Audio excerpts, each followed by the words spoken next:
Darkest greetings, horror sci-fi and Scott Derrickson fans.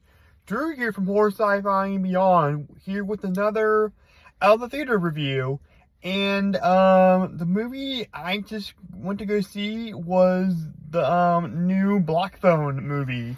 A movie I was kind of skeptical about when they announced the sequel, because I'm like, oh boy, you're just doing it just because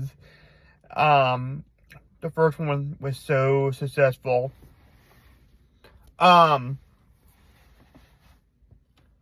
yeah, so there was that. But once I kind of saw like the premise of it, I'm like, okay, this might be pretty cool. But my overall thoughts about the movie was, I thought there's some pretty cool horror moments in here.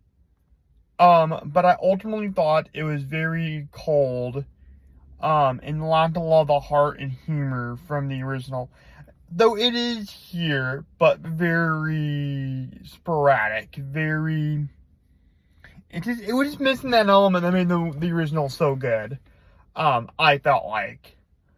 Also, they were trying to throw in the topic of religion, which I believe Scott Derrickson is religious himself. He might be Catholic, I'm not quite sure. He might be. So there's that. I kind of wanted a little bit more, but that was a different kind of element to the movie. That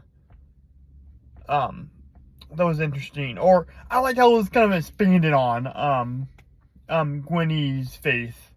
That was kind of expanded on from the original movie. I thought that was pretty neat. This movie, though, I liked how it was a little bit more cinematic, or a lot more cinematic than the original. And this is going back to, you know, there's just something missing about this movie that I liked in the original. I liked how the original, and even like Sinister even more, felt very low budget, like a very low budget, like horror film festival type movie. Even though the original Black Phone was Universal Studios, Blumhouse. Yeah, it was just missing that element. Though I thought this movie was absolutely gorgeous looking, and you really felt the cold nature of this film.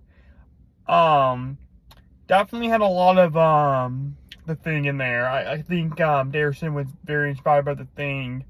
A little bit of The Signing, which is funny because, this concept is based off of short story written by Joe Hill, Stephen King's son. A little bit of The Evil Dead. There's definitely a thought that was very, very similar to The Evil Dead. And if you're familiar with the Evil Dead movies, especially the first one, you'll definitely see it. So yeah, that was pretty cool. I like how Gwenny had a little girl, boyfriend. I thought that was pretty neat. And they're gonna go see a Duran Duran concert. That was pretty cool through line. So yeah, overall it's a good movie. I would not rush out to go see it. But definitely I would say if you like the first one enough, I would say go see it. It's worth it. It is very slow in a lot of parts, and it kind of lingers in a lot of parts, I feel like. So be forewarned. But if you haven't been to the movies in a while, and you're kind of looking for like a good scary movie this October season, this is not a bad one. I mean, I can't really think of the other options you got right now.